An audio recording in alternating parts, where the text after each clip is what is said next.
Hey guys, back out from a pat here. Guys, do you see those little yellow flowers, yellow and white flowers behind me? Yes, guys, that is Spanish needle. In Jamaica, we call it Spanish needle. Some places they call it beggar's tick. The horticultural name is Biden's Alba. For most people, they think of this as a nuisance weed that pops up in the garden every year for a few months and goes away. In Jamaica, across the countryside, it is often used to feed the animals like the rabbits, the goats, maybe even the chickens. But guys, do you know that this is a nutrient dense powerhouse right there? Well, it is. Today we're going to talk about all the different medicinal uses for Biden's Alba, and we're going to do some eating. So before I did this video, I said, you know what, let me go ahead and try this before I come tell you people how good it tastes or whatever. And guys, this is delicious. I made it for my family the other day, and without me prompting them, my husband said after, it tastes better than spinach. So today we're going to talk about Biden's Alba.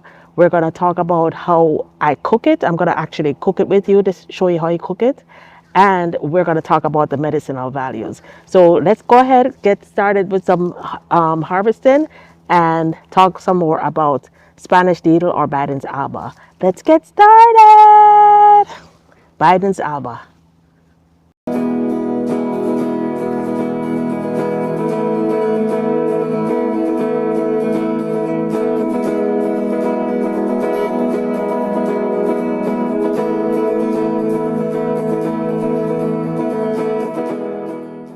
All right, so before we go out and start picking plants, let's go ahead and show you what it looks like.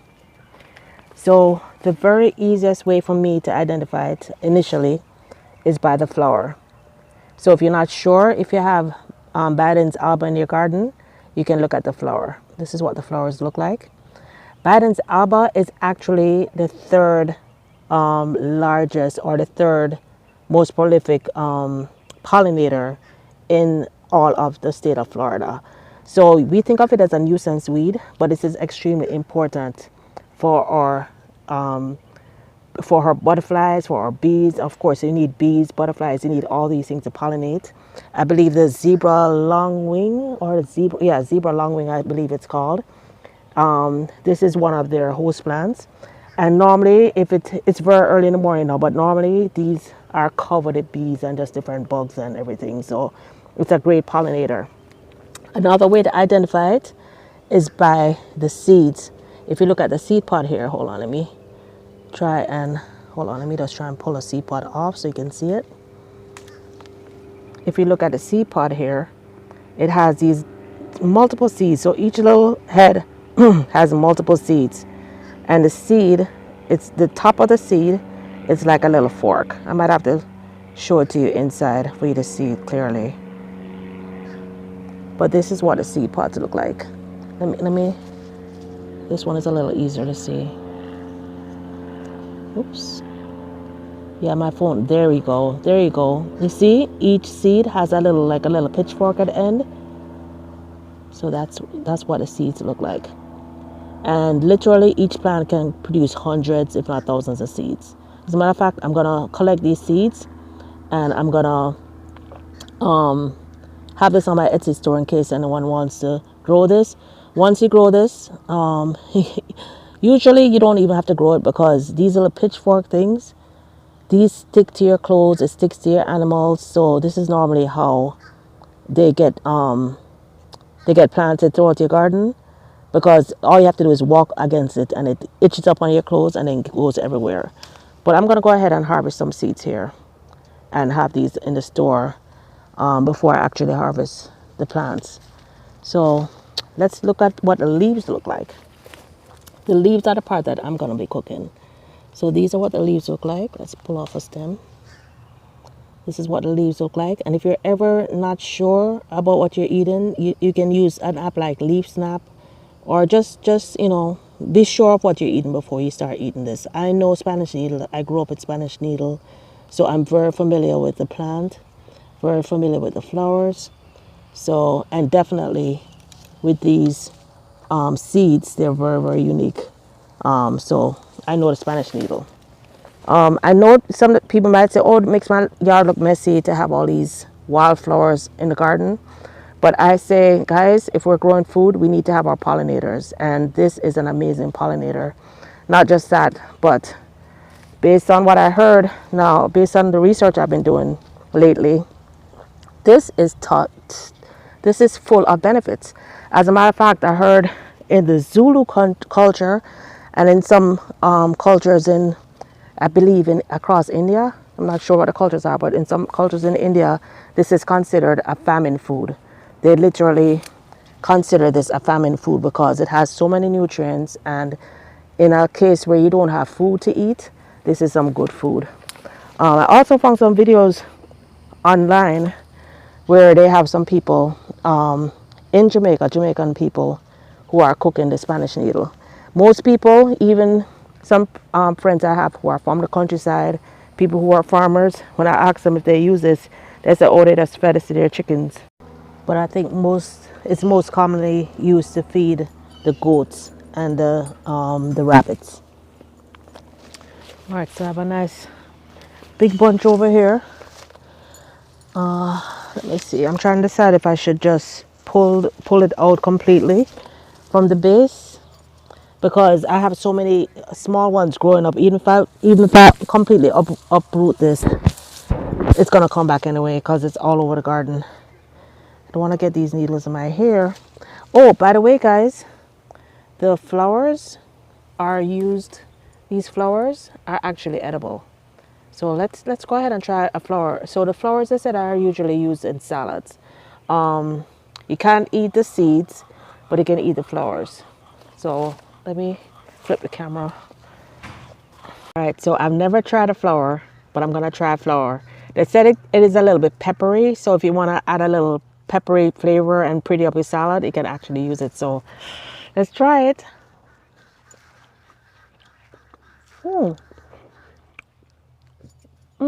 It's a mild taste. I won't call it peppery. It's a little bit of spice. I won't call it peppery, but if you want to make a fancy salad, I guess you can sprinkle a couple. I wouldn't use too many, because as I said, this is very, very medicinal. As a matter of fact, I don't know if I said, but the leaves can be eaten. They say it can be eaten raw, but I wouldn't eat this raw because it does have a certain element that can cause a little upset stomach, and I believe it may cause a little diarrhea. So I would definitely not eat this raw. I would cook this thoroughly, which we're gonna do inside. Another thing I didn't mention is the stem. This is a nice way to identify the stem. The stem isn't round. It's very angular. It's almost like a square. The stem is almost like a square, and it's very rigid. So that's another good way to identify it. Anyway, I'm gonna go ahead and continue harvesting. Oh wow, guys, this is hard to pull. I probably should have waited until, whew, oh my gosh, and I got it all over my hair. I need to pin up this hair. All right, I have my cutter here. I'm just gonna cut it low, and these will all grow back, which is probably the better thing anyway. So I'm gonna cut this low, kind of tidy up my yard a little bit. So I'm gonna harvest the flowers. Well, harvest some of the flowers, and I'm gonna eat the nice fresh green leaves. As a matter of fact, I just changed my mind mid cutting. I'm gonna harvest all the flowers because I want to make a tincture. So I think the flowers will be great in the tincture. And guys, I'm gonna be in trouble with my hair because, whoo, look at this, sticking to my hair. I'm gonna have these needles all over my hair.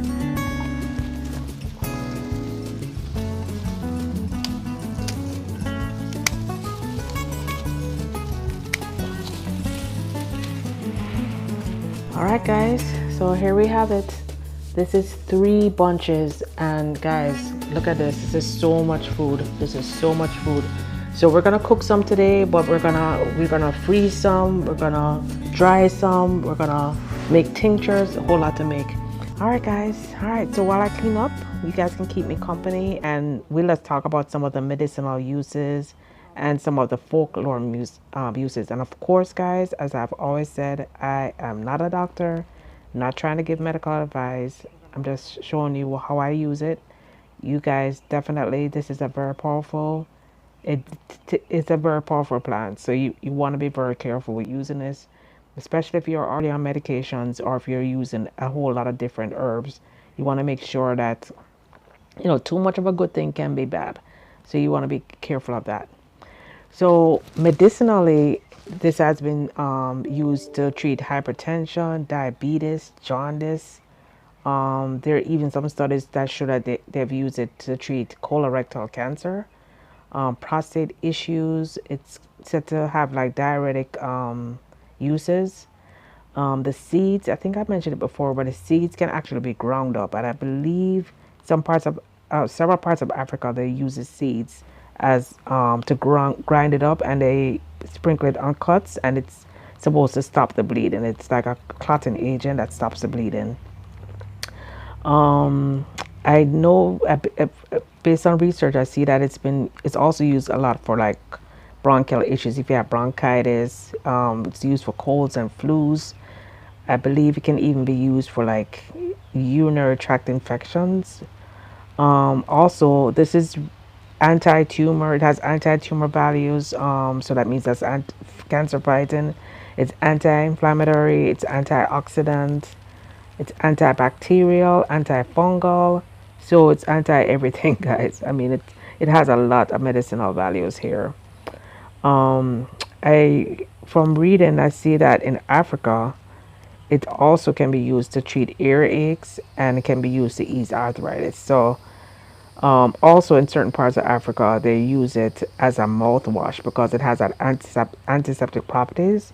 So it's used as a mouthwash, and it's also used if you have sores and boils on the gums, it's used for that. So these are just a few of the medicinal benefits of it. Um, from there are different ways to use it. Some people use it in soups. I definitely can see myself using this in soups. I love a soup. Jamaicans, we call it pepper pot soup, which is usually callaloo. But based on the flavor that I tasted that one time I cooked it, I think it would be really good in like a soup, in a pepper pot soup or a stew. It really has a nice flavor. But I'm gonna cook it again today. We're gonna taste it together. The first time when I cooked it, then I added it to an omelet for my family. So I think I'm gonna cook it and taste it by itself today just to see how that is. But it's used a lot in teas. From what I've read, it's used a lot in teas. People use it as a green. In Jamaica, we have callaloo that we cook up as our greens, or you guys in America, we can have collard greens that we cook down. This can be cooked down just like a green. It can be boiled and used as a tea.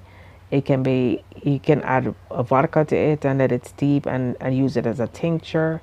As a matter of fact, I believe is one of the folk medicine ways in Jamaica is you can soak this in white rum and put it on the gums to soothe toothaches, and they said it even for baby's teeth. And I don't know if I'm gonna put white rum in my baby's mouth, but hey, it's folk medicine and that's what some people use it for. All right, guys, here's what we have. I could have gotten some more off here, but I had pulled these three that were older. So some of them started having a little yellowing leaves or like the older leaves, the bottom leaves. I don't want to use any of that in my food. Plus I have more than enough. Also harvested, not much, but a few seeds that I'm going to add to a few flowers that I'm going to add to my tincture. I think it'll make it pretty. Plus of course, it'll add medicinal value. And this is what we have.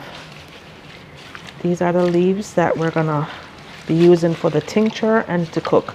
So I'm gonna fill this up more with some water, just to make sure, give it a few good rinses, make sure that there are no bugs on there. Then we're gonna move on to the next step of cutting it up, adding it to the jar, and we're gonna cook some. All right, so I have everything prepped and washed. We're gonna be using this to cook to make our greens. And then this one that I have in the colander, I'm gonna spread this out and make sure all the water is dry, and we're gonna probably use this for the tincture, or we may end up just freezing it. All right, so I have half an onion, a couple cloves of garlic. Of course, I cannot make my greens without my beautiful Scotch bonnet. a little piece of pepper that I have left, bell pepper, and this is a Jamaican broadleaf thyme, otherwise known as Cuban oregano, otherwise known as French thyme, and a piece of tomato. So I'm gonna dice all this up, and then we're gonna cook. Well, first of all, the leaves can be cooked just like this, but I'm gonna make it the same way I make my callaloo. So the recipe I'm using here, guys, is the identical recipe of how I cook my callaloo, my greens. Callaloo amaranth or green amaranth is probably, it is definitely the most famous green, or the most popular green that we eat in Jamaica. So I'm gonna go ahead and cook this exactly the same way I cook callaloo. That'll be a good comparison for me. The last time I made it as an omelet for my family. As a matter of fact, I have 6 eggs that I just beat. These are, of course, eggs from my hens. And I'm gonna show you how I make the omelet after I make the greens. All right, so the best way to do this is to roll it. Wait, you roll it. You roll it up like this before you start cutting. Same exact way you do callaloo or any other greens you have. This makes it a lot easier. Again, as I said, you can cook this whole, but these leaves are a little bit on the coarser side. So I wanna make sure that it cooks down well. And plus, I just prefer that anyway. Even when I'm having callaloo, I like when it's cut up small. To me, it makes it a lot better, a lot tastier to me when it's cut up. So you cut it across one way, then you turn it the other way. Do the same thing and just cut. Like maybe every ½ inch I'm cutting. The leaves themselves aren't very big, so this will be more than enough. So now this is all set. I'm gonna set this aside and dice up all my herbs and veggies. All right. This is what it looks like. Just like how you'd cut up your callaloo. Okay.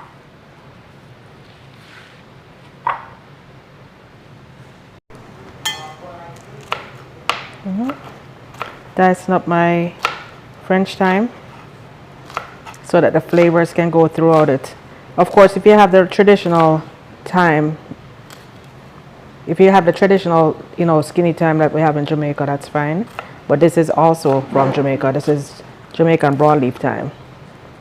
This, to me, is just as delicious, works just as well, plus it's extremely hardy. I have problems sometimes growing regular thyme, but with the broadleaf thyme, it grows year round. And it's always wonderful. Just dicing it up, it smells so good. You're gonna dice up your onion. So I just slice it one way. I like my onions cooked out. My onions and garlic I like diced out when I'm eating callaloo or any greens. I don't like the big chunks of onions. So I cut it one way, then I cut it the other way to make sure that this gets diced. Then I turn it on the side and continue cutting. So there we go. Just a rough chop because this is gonna cook down. So I'm giving it a rough chop. Now move on to my garlic. I like to mash my garlic first. If you have a mortar, you can just beat it in a mortar first. I find the flavor is better when you kind of beat it first. Just give it a little smash and then chop it up. There you go. As easy as that. Easy as ABC. Pepper. And this is optional, but I find that everything together gives it a really good flavor. This was a overripe tomato we had in the fridge. As you can see, it's just falling apart. But this is gonna add a nice flavor to it. Then last but not least, our famous, beautiful, gorgeous Scotch bonnet. Now, my Scotch bonnets are no joke. You literally just can put a little piece like that. If you want some spice, let me see, I'll put 2 seeds. I'm just gonna add 2 little seeds because this Scotch bonnet is no joke. If you're not used to Scotch bonnet, wear gloves when you're cutting it up. But I'm used to it, so I know, don't touch my eyes, don't touch anything after that. So I have that little Scotch bonnet, some bell pepper, a little piece of tomato cut up, garlic, and onions. Gonna get the frying pan started and start with the garlic and onions first. So I have my stove on a medium fire. I have a saucepan here. You can even use a frying pan, but this is a saucepan. Make sure that the oil is not too hot. You can have it on like on a medium heat. So we're gonna start with the onions and garlic, since that requires the most cooking, and you want the flavors of the onion and the garlic to be released into the oil. So I'm starting off with the onions and garlic.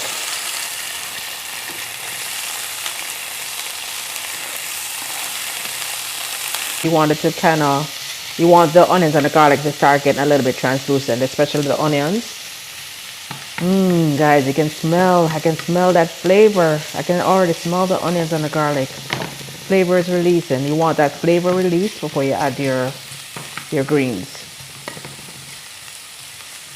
So I'm gonna give this like a minute till it becomes a little bit translucent.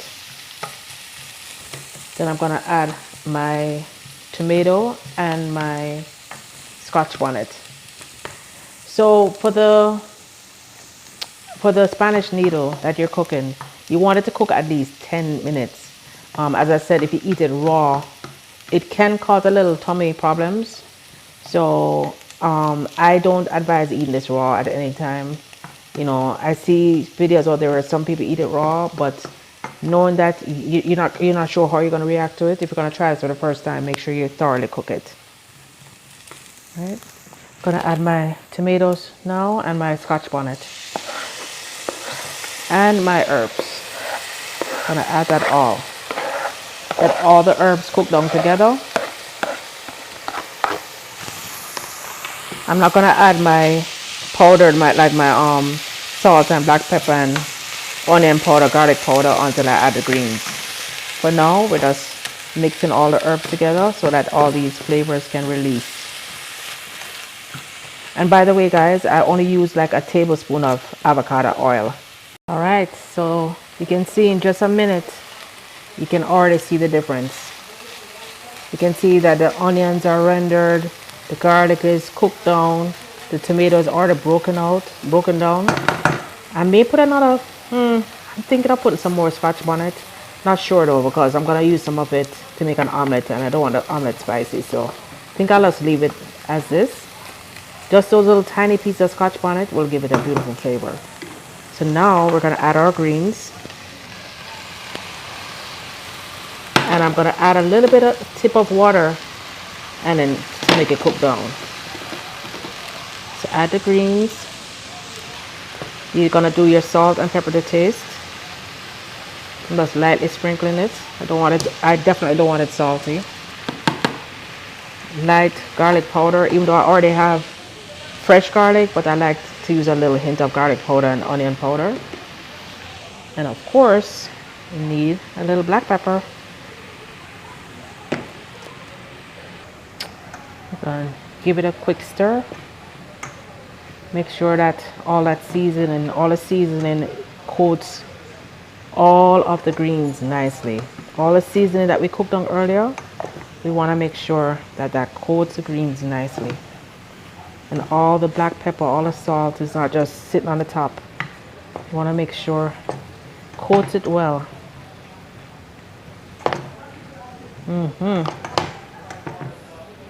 So now I'm just going to add a little water to the pot, and then I'm gonna let it steam down. I'm gonna set it for 10 minutes because, as I said, it's better to cook it minimum 10 minutes to make sure that all the, I'm gonna put the name of the, I can't remember what it is that is in it that you need to cook down. Similar to like my chaya leaves, you have to cook the chaya leaves at least 10 minutes. Chaya leaves is considered gift from the gods by the Yucatan people, but you can get very sick if you have it uncooked. So in a similar way, even though they say they can eat this raw, I wouldn't recommend it because it does have something in it that you have to cook for 10 minutes. We have several foods like that. Even our Jamaican national food, ackee. You know, you have to cook your ackee first. You have to make sure it properly opens and cook it first. All right, guys, so see you in 10 minutes.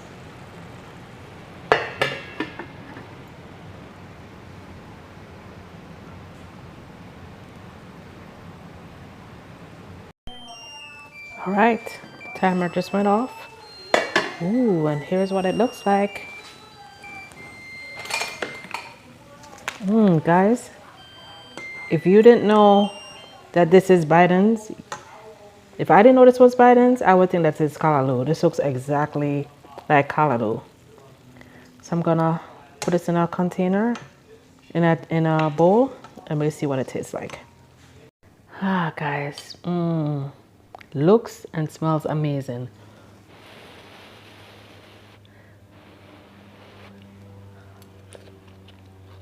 Let's see. It does have a very nice flavor. I can taste the cumin and oregano. A little bit chewier than if you had regular spinach. I don't know if I cooked it longer, if that would change. Very similar in texture to callaloo, but the flavor is very good. It tastes like a mintiness, a minty kind of flavor. I don't think that's the oregano. It does have a very nice flavor. Very nice flavor. Definitely something I would add. Maybe I would cook it for another couple minutes. So instead of 10 minutes, I would recommend 15 minutes. It's still edible, it's still good, but I like my greens a little bit smoother. But it's good, tastes good. All right, so now I'm gonna show you how I made it the other day in my omelet, and I already have the stove warm here. So I had 6 eggs scrambled. I put a little pinch of salt because the greens already had salt. So a pinch of salt, black pepper, pinch of onion powder, just have the flavor throughout. I used some little bits of ham that I had, some of my favorite cheese, and a little bit of grated cheese. So as you can see, I put the ham mainly on one side. So I'm just gonna sprinkle some of this greens across it. Same way you'd use spinach. I know sometimes with spinach you do it raw when you do it in an omelet, but because this one needs to be cooked, it's better to cook it first. So I think that's enough for the omelet. What I'm gonna do is cover this over for like maybe 2 minutes till the top sets, because I don't want the top of the egg to be runny. Then we're gonna flip it over, and there we have our omelet. All right, it's been about 3 minutes on low, and this is what it looks like. You can see the runniness of the egg is gone. So at this point, you can just go ahead and flip one side over.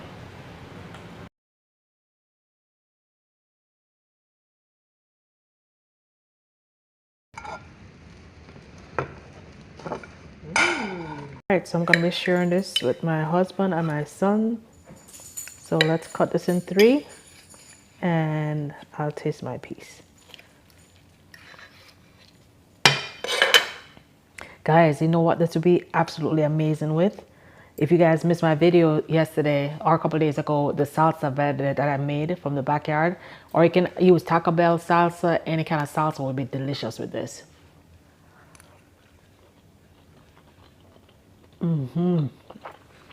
Guys, this is delicious. This is definitely my favorite way. All right, it's been several hours, and as promised, let's quickly make a tincture. So I have a clean mason jar. Make sure it's clean and dry, no grease, no residue from before. And you're gonna lightly put in the Spanish needle. You don't want to pack it in too tight. I'm just lightly putting it in. Also, you make sure that the Spanish needle is pretty dry first, so all the water is dried off. It is even started wilting. So now we're gonna put some vodka in there. We're gonna use 40% vodka. It would say 80 proof on the back, and on the front it would say 40%. It doesn't matter what brand you use, as long as you use a good brand, a good quality brand. You don't wanna use, this is gonna be a medicine, so you don't wanna use anything too cheap. If you can't use alcohol, there are alternatives. You can use apple cider vinegar. Apple cider vinegar, however, lasts like around 12 months versus alcohol, which can last 4 to 6 years. There's also, you can also use vegetable glycerin. I don't know too much about it. I know it doesn't last as long, maybe 18 months. But if you want to feed this to kids, you probably want to use the vegetable glycerin or the apple cider vinegar. From what I understand, the glycerin tastes better, so it might be easier for kids to take that. If you notice, I only went 3/4 way up. You don't want to go more than 2/3 to 3/4 way up for fresh leaves. If it's dried leaves, then you can do it like halfway up. But you want to make sure that you completely put the alcohol all the way to the top to cover the leaves.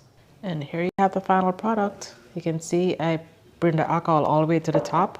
You're gonna see the leaves float around. You can just give it a little stir every couple of days or so. And I labeled it Spanish needle, and I for vodka tincture, and I put the date on there so you can remember what you did at the date, so you can check on this. Yeah, so that's it.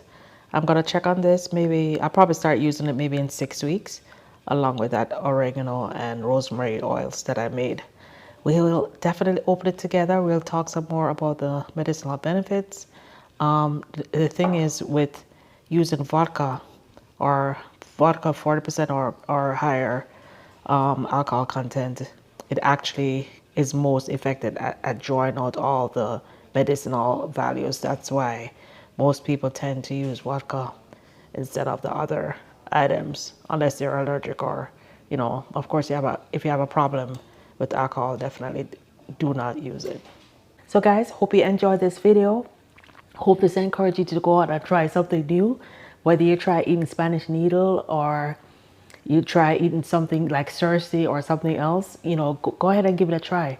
I'm going to have Spanish needle seeds on my store. As a matter of fact, there's a whole lot of additional things I'm putting on my store. So be sure to check out my Etsy store so you can buy this. But of course, as I said always, I'm not a doctor, so you guys do your own research before you try anything new. Anyway, I'm gonna get back to this omelet. This is really good. My husband and son are waiting for theirs. So until next time, bye now.